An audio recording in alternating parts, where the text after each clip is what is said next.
Isso aqui é quanto já pagamos em impostos em apenas 2 meses do ano, mais de 753 bilhões de reais. O Brasil tem impostos tão absurdos que alguns deles deveriam até ser crime. Desses 750 bilhões de reais, se cada real fosse equivalente a 1 segundo, nós precisaríamos de 23.766 anos para conseguir acumular tudo isso. Então você pega toda a história que nós temos após Cristo e multiplica por 10 e seria esse tempo todo. O mais revoltante é que são apenas 2 meses e nós não vemos esse dinheiro voltando para a população. E nós temos vários impostos absurdos que contribuem para toda essa arrecadação, começando pelo imposto sobre a propriedade de veículos automotores, ou como a maioria conhece, IPVA. Esse imposto acaba sendo um aluguel que você paga para o estado para conseguir rodar com o carro que você já comprou, que você já pagou imposto nas ruas.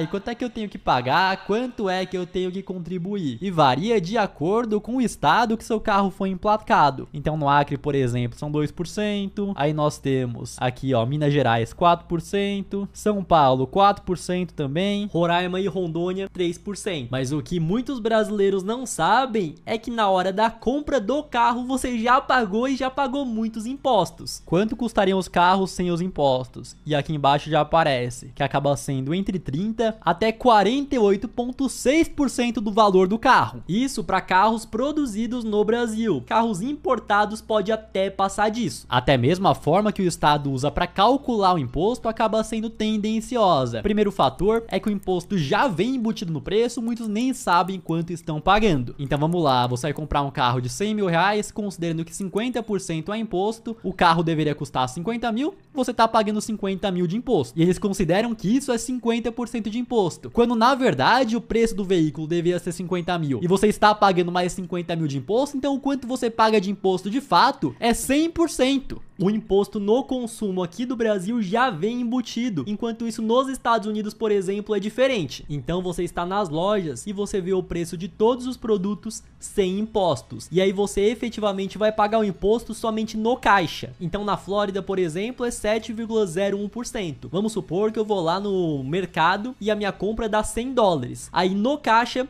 eu vou pagar os $7,01 de imposto. Se acontecesse dessa forma aqui no Brasil e a população enxergasse o quanto que é pago em imposto para produtos básicos, o arroz, o feijão, a carne, a farinha, eu tenho certeza que as coisas seriam diferentes, porque haveria uma grande revolta do povo. Voltando para os carros, o estado já te rouba já arrecada na hora da compra, na hora de você poder utilizar, ele já te arrecada de novo, e somente desse imposto no ano de 2023 foram arrecadados 81,02 bilhões de reais. E aí muitos podem comentar o seguinte, mas calma lá, é óbvio, se o camarada tem um carro, ele vai andar com esse carro aonde? Em ruas, em rodovias, e precisa de estrutura para tudo isso. Então ele paga esse imposto, o IPVA, para conseguir manter as ruas e rodovias em dia. Será que esse dinheiro realmente vai para as ruas? Vamos voltar um pouquinho no tempo. Então o IPVA, como nós conhecemos hoje, surgiu lá em 1985, que era para substituir a taxa rodoviária única que foi criada lá em 69. E essa taxa realmente servia para financiar a construção e manutenção das rodovias, já que nessa época os carros estavam se popularizando no Brasil e nós não tínhamos toda a infraestrutura. E antes tínhamos outro imposto, a taxa rodoviária federal. Lá em 67, todo veículo automotor pagaria 0,5% em relação ao valor do carro. E aí o dinheiro ia unicamente para as estradas. Mas aí os estados e municípios começaram a cobrar também, virou uma bagunça, era imposto sobre imposto, até que em 69 surge uma taxa única para todos, que quem era responsável era o governo federal. E na época o valor não poderia passar de 2% do preço do carro. E desse imposto 40% ia para o DENER, Departamento Nacional de Estradas de Rodagem, e os outros 60% eram divididos entre estado e município. Então no começo eles vieram com essa narrativa, não, você que tem carro tem que contribuir para conseguir ter estradas e rodovias para que você consiga rodar rodar com seu próprio carro. E aí em 85 sai o TRU e vem o IPVA. E nessa hora piorou tudo de vez, porque 50% do valor pago do IPVA vai para o estado e os outros 50% vão para o município que o seu carro está registrado. Esse dinheiro não necessariamente precisa ir para construção ou manutenção de rodovias. Então esse dinheiro do IPVA hoje pode ir para pagar salário de político, deputado, vereador, secretários municipais. Esse dinheiro pode estar indo para pagar auxílio paletó, auxílio motorista, auxílio moradia para todo esse pessoal. Seu dinheiro do IPVA hoje está liberado para ir para ações publicitárias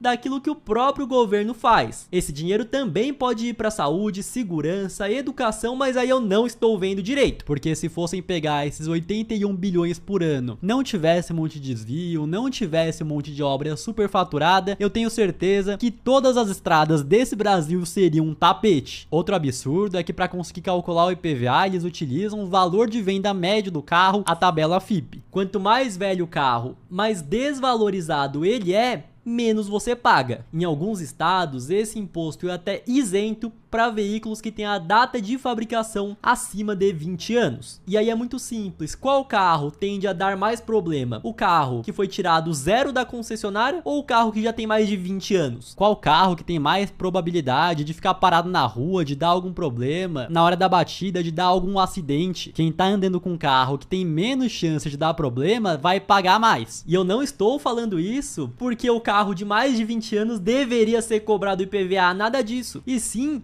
que nenhum dos dois deveriam pagar. O Estado gosta de falar que quer ver o pobre vencendo, quer ver o pobre tendo acesso a várias coisas, porém a realidade acaba sendo outra. O Estado, na verdade, pune quem compra aquilo que é mais seguro e é novo, e acaba incentivando que você mantenha aquilo velho que você tem para não pagar imposto. E quem não paga o IPVA e é pego, tem o carro apreendido porque não consegue fazer o licenciamento e o teu carro vai parar lá no pátio. Eu queria entender que propriedade é essa que você tem, que caso você não pague o aluguel do estado, você vai ficar sem. Não, mas nós estamos pagando muito IPVA. A estrutura aqui tem que ser de ponta e você se depara com uma notícia dessas. Asfalto brasileiro é o segundo pior do mundo, diz pesquisa. Agora vamos para mais um imposto, mais um absurdo que aqui no Brasil existe e na minha visão é criminoso. Imposto predial e territorial urbano, mais conhecido como IPTU. É um imposto cobrado para todas as pessoas que possuem uma propriedade urbana, seja uma casa, seja um apartamento, seja um terreno ou sala comercial. Ele é cobrado tanto para pessoas físicas como para empresas. Ah, quer dizer que uma propriedade rural não paga e na verdade paga sim, nós temos o ITR. E qual que é o objetivo do IPTU? Arrecadar recursos para os municípios. E em vários casos é o principal gerador de dinheiro. Ele já existe tem tempos, desde 1808. Ou seja, mais de 200 anos. Ele foi criado pelo rei Dom João VI. O nome era 10ª Urbana e servia para cobrir os rombos da coroa portuguesa. Ou seja, o que acontece hoje não é novidade. Então, o Estado é ineficiente e acaba colocando a população para pagar os seus rombos. Era cobrado 10% para os proprietários de imóveis na corte no Rio de Janeiro. E tiveram várias mudanças até termos o imposto que existe hoje. Então, em 1834, ele passa a ser recolhido pelas províncias. Então, saiu da responsabilidade da coroa. E aí passou a ser o imposto sobre prédios. Era exclusivo para imóveis no território urbano. E qual que é a narrativa para cobrar IPTU? Financiar serviços públicos municipais, como limpeza, segurança e infraestrutura. Afinal, você tem um imóvel que faz parte de uma cidade e você tem que contribuir para a manutenção desse lugar. Aí em 1881 trocou de nome para imposto predial e ele não era mais exclusivo para os serviços urbanos. Poderia ser usado para outros gastos. Teve mudança em 1831, em 1934 e em 1946 vem o IPTU da maneira que nós conhecemos. Imposto predial e territorial urbano sendo cobrado pelos municípios e sem destinação específica. Pode ir para asfalto, sim. Pode ir para coleta de lixo também. Pode ir para construção de escolas e hospitais. Pode ir para aumentar salário de vereador. Aí também pode. e vai com força. Então eu vou dar de exemplo para vocês o imóvel que eu moro. Eu pago por ano 10 mil reais de IPTU. É um condomínio, tem apenas uma torre e 2 apartamentos por andar. São 18 andares, ou seja, 36 apartamentos. Então o município somente com meu prédio arrecada por ano 360 mil reais. A rua do meu prédio estava detonada, cheia de buracos, até para sair da garagem, entrar na rua para começar a andar, raspava o para-choque. E ela não era recapeada há 40 anos e foi somente no ano passado. Infelizmente, pelo menos 2 vezes por mês tem no grupo do prédio o pessoal relatando que na rua ou na região teve algum assalto. E a cada 2 meses mais ou menos tem uma chuva mais forte, alguma árvore que já deveria ter sido podada cai e acaba deixando o prédio sem iluminação. Isso aqui não é Brasil, é Brasino. E a cobrança acontece a cada início de ano e caso não seja paga, se torna uma dívida ativa. Ela fica atrelada ao imóvel e não ao proprietário. Ou seja, se você comprar um imóvel com IPTU atrasado, a dívida vai ser sua. Então simplesmente não tem como o Estado não receber, porque a partir do momento que alguém compra, ele vai herdar essa dívida. E como ele é calculado, as prefeituras de todo o Brasil utilizam o valor venal do imóvel. Então avaliam o tamanho do terreno, o metro quadrado da região, tipo do terreno, idade e condições do imóvel. E a prefeitura de cada município determina qual a alíquota. São Paulo, por exemplo, é de 1 a 1,5%. Se for moradia, é cobrado 1%. Então vamos lá, por exemplo, valor venal do imóvel é 300 mil,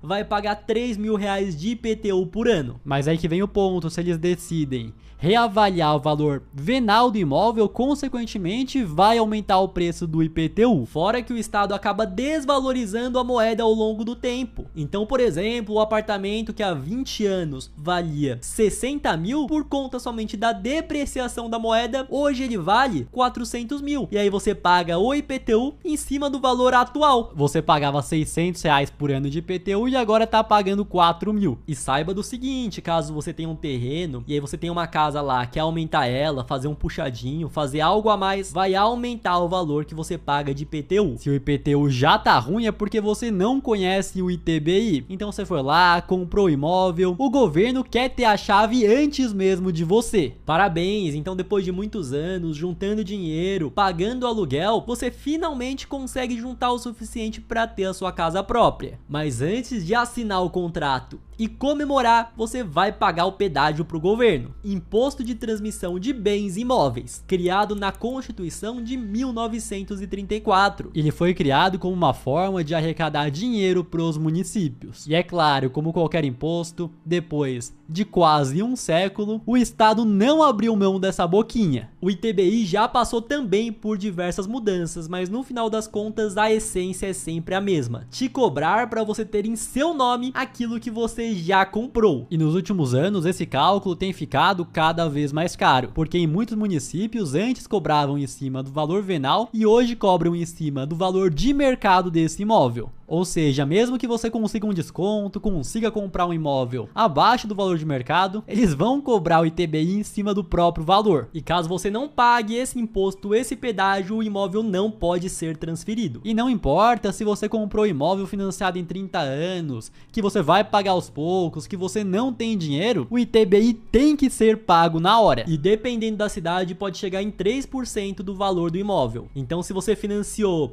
além de pagar os juros do banco, você tem que pagar esse agrado pro governo, só porque você decidiu que quer ter um teto para morar e colocar em seu nome. Fora toda a papelada de cartório que é caríssimo e que você é obrigado a utilizar o monopólio do Estado. Não é para deixar ninguém com raiva, longe disso. Mas aqui no Brasil vocês já pagam um aluguel para conseguir rodar com o seu carro e ter a sua casa. Aí dependendo do lugar você vai parar com o seu carro na rua e também precisa pagar um aluguel para o Estado. Nos grandes centros, aqui em São Paulo, por exemplo, é chamada de Zona Azul e varia de cidade para cidade. Basicamente, a maioria dos municípios vendem uma concessão para que uma empresa privada cuide disso. E como funciona em alguns lugares, principalmente em centros mais movimentados, na rua, no lugar lugar que você estaciona normalmente, existe uma marcação de zona azul que você tem que pagar para parar lá. E não se engane, não é um estacionamento onde é um terreno privado que o dono decidiu, não. Eu vou colocar aqui um custo para a pessoa estacionar, onde tem seguro, tem uma infraestrutura. É na rua mesmo. Aí junto dessas demarcações de zona azul vai ter uma placa indicando quais são os dias e horários que você precisa pagar. Então, por exemplo, é de segunda a sábado, das 8 até 6 horas da noite. Você vai precisar pagar uma tarifa somente para poder estacionar. E lembrando novamente, é na rua. E agora, qual que vai ser a narrativa? A grande historinha que o Estado vai te contar. Por que que ele está cobrando esse imposto? Que o centro da cidade grande é muito congestionado, tem muita gente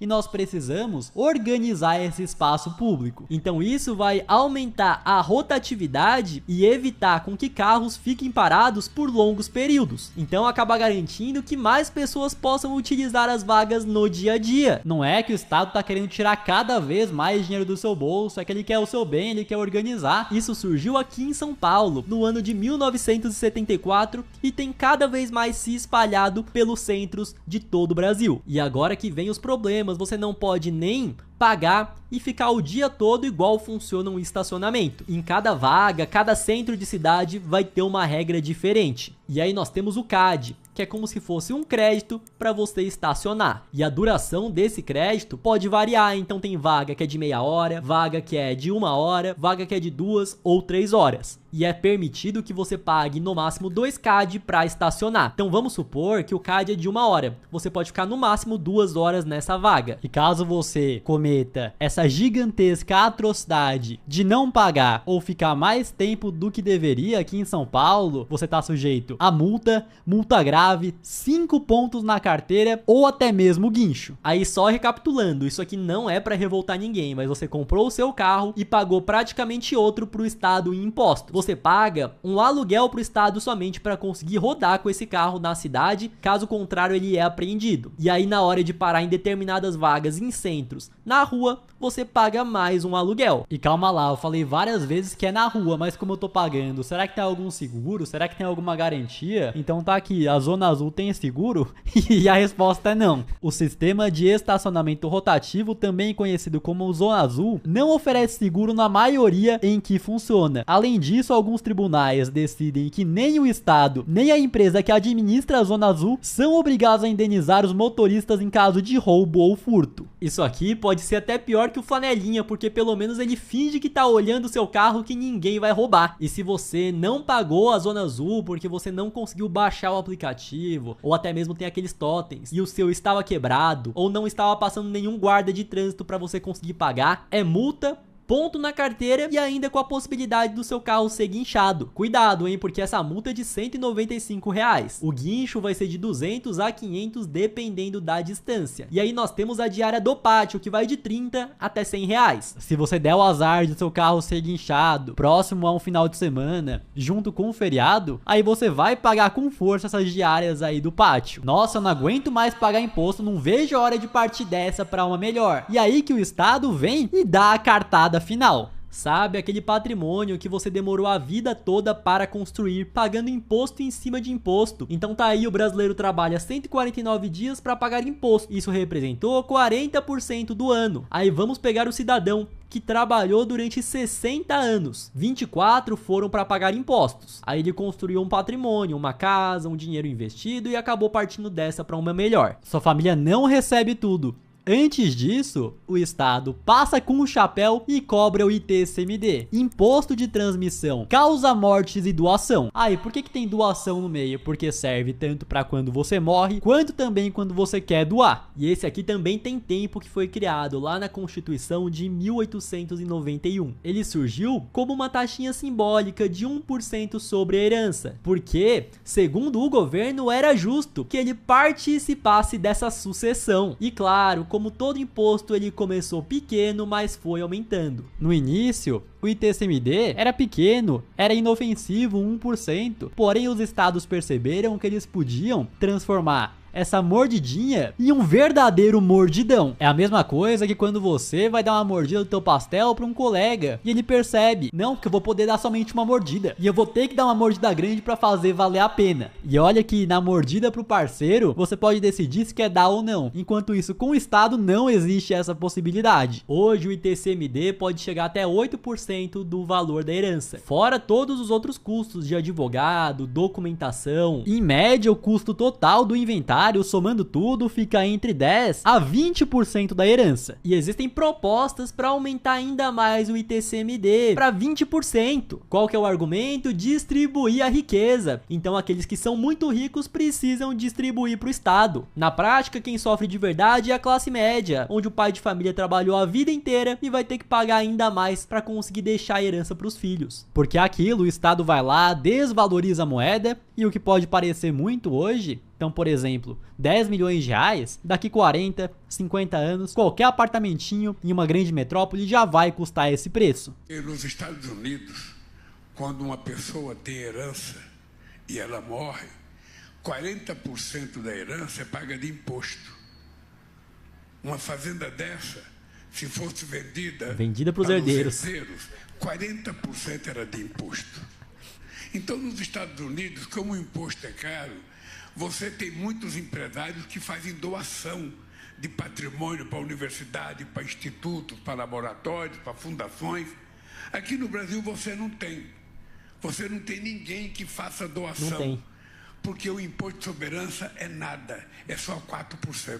Podem ir até 8%. Então a pessoa não tem interesse em devolver o patrimônio dele. Aí eu queria entender como que é. Não tenho interesse em devolver o patrimônio dele. Devolver pra quem? E o pior de tudo, se a família não tiver dinheiro pra pagar, o bem não pode ser transferido. Então o pai de família foi lá, ralou, trabalhou a vida toda, pagou muitos impostos em cima da renda, em cima do consumo, e ao longo da vida conseguiu construir 3 casas, que ele foi lá, deixou de aluguel para conseguir garantir uma aposentadoria, e obviamente ao longo do tempo o real foi se desvalorizando e consequentemente o preço dessas casas foi subindo. Vamos supor que cada uma dessas casas está custando hoje por volta de 500 mil reais, então ele tem um patrimônio de 1,5 milhão, colocando aí os 4% de ITCMD, vai ter que pagar 60 mil, fora os custos de advogado, honorário e documentos. Então, que nem eu mostrei aqui pra vocês, que o custo de inventário total vai de 10 a 20%, 1,5 milhão, vai ter que pagar 150 mil. Imagina se os herdeiros não têm esse dinheiro. A solução vai ser vender parte dessa herança para pagar o imposto. Então, no final das contas, quem é o verdadeiro herdeiro é o governo, que recebe sem levantar um dedo. Quanto mais tiver sucessão, mais o pessoal partir dessa para uma melhor, for deixando pros herdeiros, mais ele vai abocanhando. Lembrando que nós não queremos revoltar ninguém, mas vamos pro próximo. O IOF, o imposto que te cobra para você poder usar o seu próprio dinheiro. Então aqui no Brasil, nem o seu dinheiro pode viajar sem pagar esse pedágio pro governo. Então o brasileiro foi lá, ralou, trabalhou, já pagou muito imposto em cima da renda, em cima do consumo, e o que sobrou ele decidiu que ele quer investir fora do país. O IOF foi criado em 1966 com o objetivo de regular o mercado financeiro, mas o que ele regula de verdade é o seu bolso, para que ele fique mais leve. Você quer investir no exterior, você primeiro vai pagar antes de investir. Então você está buscando uma proteção contra a desvalorização do real. Quer investir em ativos lá fora, vai se preparando porque você vai pagar 0,38% de IOF. Pode parecer pouco, mas esse pedágio é cobrado antes mesmo de você começar a investir. É direto na conversão dos seus reais para dólares. E de acordo com as regras, se você lucrar bastante, você vai pagar mais imposto, e dependendo da operação, para trazer de volta vai pagar ainda mais. Esse IOF não é somente para investimentos no exterior, também serve para compras internacionais. Então aqui mesmo do Brasil, você vai pegar o seu cartão de crédito e vai comprar algum produto em um site estrangeiro. Você vai pagar um IOF de 6,38%. Isso significa que a cada R$1.000 que você compra de comprinhas internacionais, R$63,80 é imposto e ainda vai ter que considerar o spread do banco. E muitas pessoas, sabendo disso, dão aquela fugidinha, utilizam aqueles cartões internacionais que você converte para dólar, que tem o IOF mais barato, porém mesmo assim vai pagar 1,1%. Então vamos supor que você, trabalhador, foi lá, ralou pra caramba aqui no Brasil, pagou muitos impostos em cima da sua renda, em cima do seu consumo, e aí foi curtir um pouco nos Estados Unidos. Fez algumas comprinhas, comprou um celular novo, um notebook, comprou também um videogame, totalizando $3.000. Você já pagou esse IOF, seja em cima do seu cartão, seja em cima do câmbio para comprar dólares nesses cartões internacionais. Existe uma isenção que você pode trazer lá de fora até $1.000. Tudo que passa disso, você vai pagar 50% em imposto. Então desses $3.000, teve a isenção de 1.000, são $2.000, 50% em cima de $2.000, mais $1.000 que vão aí pro estado. Ah, é só para coisas internacionais o IOF? Na verdade não, até mesmo para investir em renda fixa aqui no Brasil, existe o IOF. Então, por exemplo, fui lá investir em um CDB, tô emprestando dinheiro pro banco, vou receber juros. Se você resgatar antes de 30 dias, o IOF vai comer boa parte da sua rentabilidade. E não é pouco não, por exemplo, se você deixa apenas um dia, o IOF come 96% do seu rendimento. Praticamente vai tudo pro estado e nada pra você. Se tirar após 15 dias, aí você vai lá e divide com o estado, fica meio a meio, fica tudo gostoso, metade fica com você, metade fica com o estado. Fizemos um teste deixando R$1 milhão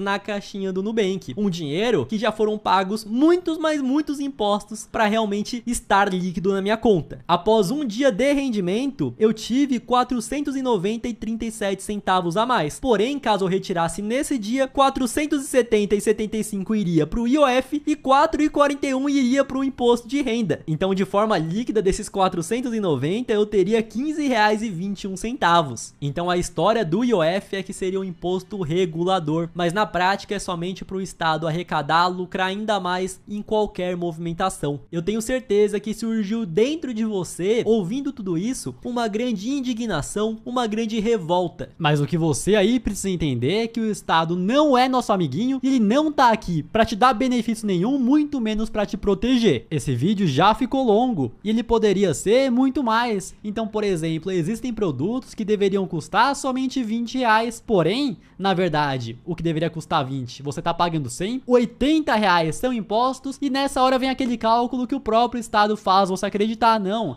que em cima desse produto aqui é 80% de imposto. Quando na verdade, se ele deveria custar 20 e você tá pagando 100, são 400% de imposto. O estado tá ganhando mais dinheiro que o próprio produtor. Você que é CLT e ganha R$4.000 por mês, pro seu patrão você está custando quase 8. E esse a mais que ele paga, grande parte vai pro estado. Então o estado é como se fosse aquele gordão, bem asqueroso. E aí a população, através dos impostos, fazem um bolo. Então compram a farinha, compram o ovo, compram o leite, misturam tudo, colocam depois o fermento, colocam no forno, aí depois fazem aquela cobertura maravilhosa de chocolate e o estado, esse gordão asqueroso, pega esse bolo, come com as próprias mãos, se empanturra pra caramba e aí depois as migalhas que sobraram, ele dá aquela esfregadinha e devolve pra população. E aí aquilo que falam, ai, que tem benefício pra população, que é de graça, que tem coisa de graça, educação, é saúde, é segurança de graça. Você precisa entender que o estado tá aqui somente pra te atrapalhar e a única coisa de boa que ele podia fazer por você, por nós, não seria dar mais benefício, não seria dar mais coisa, e sim se tornar menor para que as pessoas sejam capazes de gerar cada vez mais riqueza. E é por conta disso que eu não tenho todo o meu patrimônio dentro do Brasil, eu tenho parte investido no exterior através de ações americanas e parte também em Bitcoin. E eu uso a Quantifury, que inclusive é parceiro do canal, e você fazendo seu primeiro investimento consegue receber uma recompensa diretamente em Bitcoin. Vou investir na prática com vocês aqui, então eu clico aqui em carteira spot, aqui eu tenho alguns dólares, que inclusive ficam rendendo aí 5% ao ano. Tenho outra parcela aqui também em Bitcoin. Eu clico aqui no Real Brasileiro, já apareceu o código Pix, eu copio por aqui, entro no meu banco agora, já apareceu aqui para investir, eu vou transferir R$300 para mostrar que dá para começar com pouco, e esses R$300 já vai dar o equivalente a $50 para conseguir receber a recompensa em Bitcoin. Já apareceu o verdinho aqui, eu já entro na Quantifury, o dinheiro já caiu e eu poderia converter ele para dólar, para conseguir vir aqui na conta de trading e investir no que eu quisesse. Então, por exemplo, eu quero investir em ações americanas, quero investir na Tesla, você consegue investir aqui. Quero investir em um ETF de renda fixa, você poderia digitar o TLT aqui, já investir. E aqui na descrição tem o link onde já aparece o código Gêmeos que você precisa colocar na abertura para ganhar o bônus. E também tem um tutorial que nós mostramos o passo a passo de como investir. Com esses R$300 eu somente vou vir aqui e converter eles para Bitcoin. Comenta aí que outro imposto você considera um absurdo aqui no Brasil e até o próximo vídeo.